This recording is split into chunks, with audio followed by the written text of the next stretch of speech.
বন্ধুরা, তোমাদের কাছে একটা রিকোয়েস্ট, প্লিজ তোমাদের দুইটা পায়ে পড়ে এই ভিডিওটা তোমরা শেষ পর্যন্ত দেখো। তোমরা ভিডিওটাকে অবহেলা করো না। আজকের ভিডিওটাতে ইন্ট্রো দিলাম না, জিজ্ঞাসা করলাম না যে তোমরা কেমন আছো। হ্যাঁ ভাই, আজ সত্যিই খারাপ লাগতেছে বিডি নবাব গেমিং ভাইয়ের ভিডিওটা দেখার পর। আসলে ছোট ছোট ইউটিউবাররা এতটা কষ্ট করে ইউটিউবের পেছনে ভাই 100, 150, 200, 300 ভিডিও দেওয়ার পরও কোনো সফলতা আসে না, আসলে আমাদের সাপোর্ট পায় না। সো ভাই আজকে ছোট ছোট ইউটিউবারদেরকে নিয়ে কিছু কথা বলার চেষ্টা করব। সবাই মনোযোগ দিয়ে ভিডিওটা দেখার চেষ্টা করবা গাইস। সো ভাই ভিডিওতে যাওয়ার আগে তোমাদেরকে বলে দেই, আজকে তোমরা যার ভিডিওটা প্রথমে দেখছিলে যে বিডি নবাব গেমিং, সে ভাই 150 মতো 150 প্লাস ভিডিও ইউটিউবে আপলোড করে দেন, তোমাদের সাপোর্ট পায় না। সো ভাই আমি বলি যে ছোট ছোট ইউটিউবাররা তোমরা অনেকেই আমাকে মেসেজ করে বলতেছো ভাই আমার 100টা সাবস্ক্রাইবার হয় নাই, আমার এতটা সাবস্ক্রাইবার বানিয়ে দেন ভাই, এইটা সেইটা। ভাই অনেকে কমেন্ট করতেছো বা অনেকে কমেন্টগুলো স্প্যাম করতেছো। ভাই আমি কিছুই বলি নাই, একটা ভিডিওতে আমি নিষেধ করছিলাম যে ভাই কমেন্টগুলো স্প্যাম করবা না, তোমাদের নিজেদের চ্যানেলের ক্ষতি হবে। আর হ্যাঁ ভাই, আজকে বিডি নবাব গেমের যদি তোমরা ভিডিওটা দেখো তাহলে তোমরা বুঝতে পারবা যে একজন ছোট ইউটিউবার কতটা কষ্ট করছে অ্যান্ড হচ্ছে আমি এই চ্যানেলের ওপর কতটা কষ্ট করতেছি। সো ভাই বিডি নবাব গেমিং ভাইয়ের চ্যানেলটা তোমরা দেখতে পারতাছো, এই চ্যানেলের ভেতর 150 থেকে 200টা ভিডিও ছিল। তারপরও তোমাদের এত একটা সাপোর্ট পায় না ভাই, আমি আর কতটুকু সাপোর্ট দিতে পারবো। সবাই তাকে সাবস্ক্রাইব করবে অ্যান্ড ডেসক্রিপশনে তার চ্যানেলের লিঙ্কটাও দিয়ে দেবো। আর হ্যাঁ, তোমরা তার কমেন্টে গিয়ে লিখবা guys love for mister marriage. And আমার কষ্টটার কথা বলি ভাই, দেখো আমি ইউটিউবে 150 প্লাস ভিডিও আপলোড করি। 150 প্লাস ভিডিও আপলোড করার পর আমি তোমাদের কাছ থেকে কয়টা সাবস্ক্রাইবার পেয়েছিলাম? 2000, 3000, এর থেকে বেশি না ভাই, 2000, 3000 এরকম সাবস্ক্রাইবার পাইছি।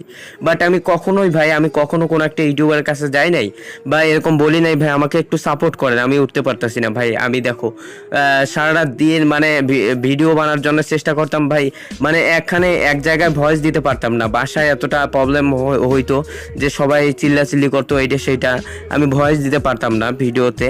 অ্যান্ড হচ্ছে বাসা থেকে এত একটা সাপোর্টও ছিল না।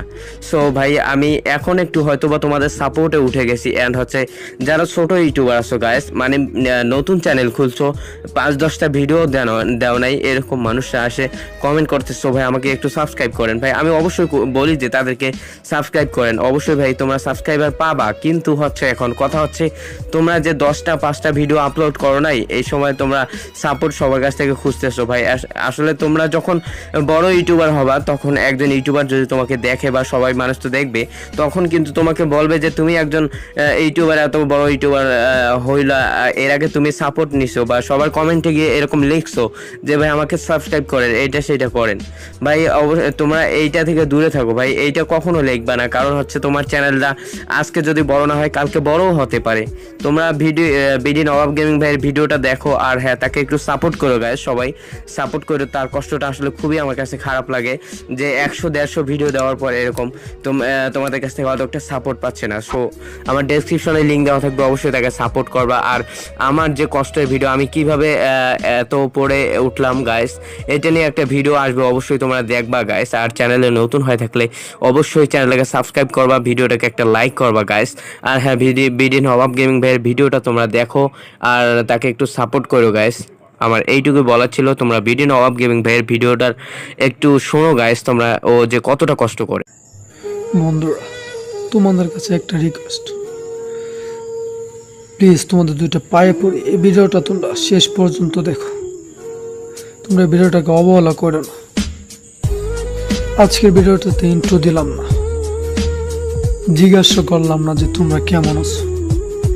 উল্টো তোমরা জিজ্ঞাসা করবা যে আমি কেমন আছি। ভালো নেই রে ভাই। মানুষের জীবনে সুখ দুঃখ কষ্ট সবকিছু মিলিয়ে কিন্তু মানুষের জীবন। অনেকেই আছে কিন্তু সারাটা জীবন সুখে থাকে। কিছু মানুষের সুখের পিছনে দৌড়াতে দৌড়াতে পাগল হয়ে যায়, কিন্তু সুখটা কখনো আসে না।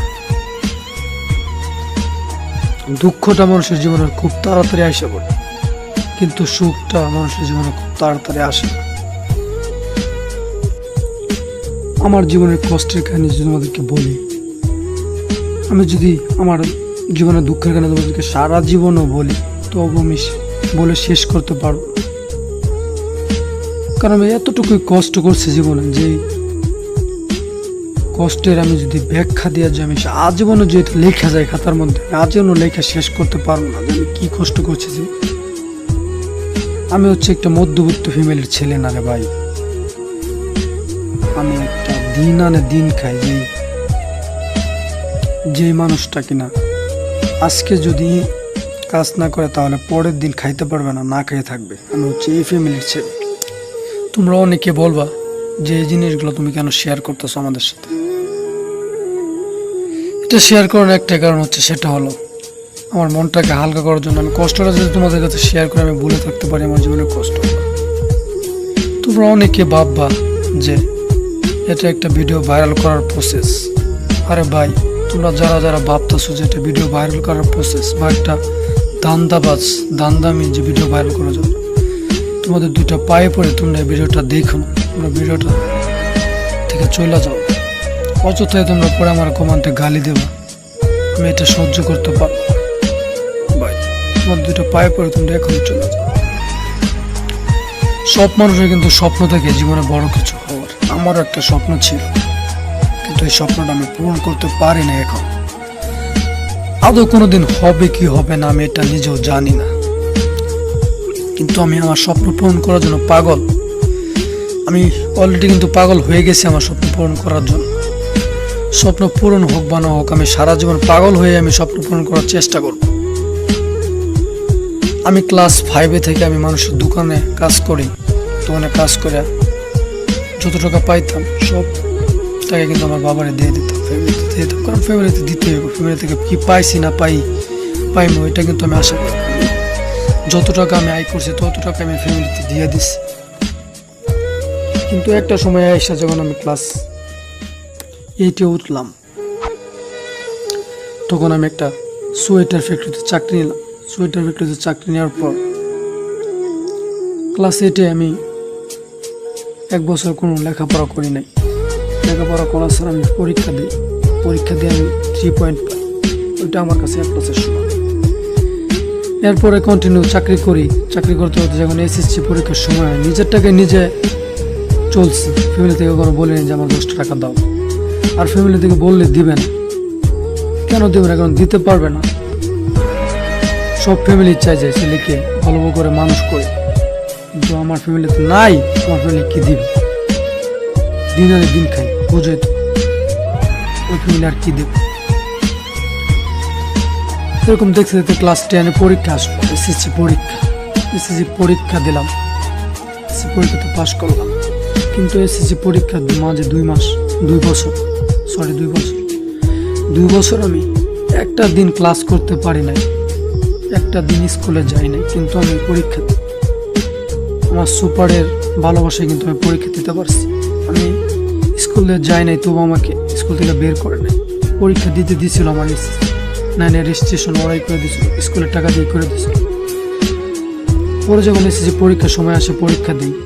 মাঝখানে 1 মাস চাকরি থেকে আমি ছুটি নিয়ে পরীক্ষা দিই। বন্ধু বান্ধবের হেল্প নিয়ে আমি কিন্তু SSC পরীক্ষাটা পাশ করি। আমি 3.75 পাই। সেই 3.75 আমার কাছে A+ এর চেয়েও বেশি, গোল্ডেন GPA 5-এর চেয়েও বেশি। কারণ আমি লেখাপড়া করে নাই, আমি যে পরীক্ষায় পাশ করছি এটা আমার কাছে অনেক। তারপর আমি ইন্টার ফার্স্ট ইয়ারে ভর্তি হওয়ার জন্য আমি অ্যাপ্লাই করলাম একটা সরকারি কলেজে। সরকারি ছিল না, আমি অ্যাপ্লাই করার 2 মাস পরেই, চান্স হওয়ার 2 মাস পরে কিন্তু এটা সরকারি হয়েছিল। অনেক সুবিধা পেয়ে গেছিলাম, পর সরকারি হওয়ার পরে বেতন দিতে হইতো, কিছু দিতে হইতো। একটা সময় যখন আমি স্যারদেরকে বললাম যে আমি সরকারি কলেজের চান্স পাইছি, আমি লেখাপড়ার পাশাপাশি আমি চাকরি করবো, আমাকে সপ্তাহে 1 দিন আমার সময় দেবেন, আমি কলেজে যাবো।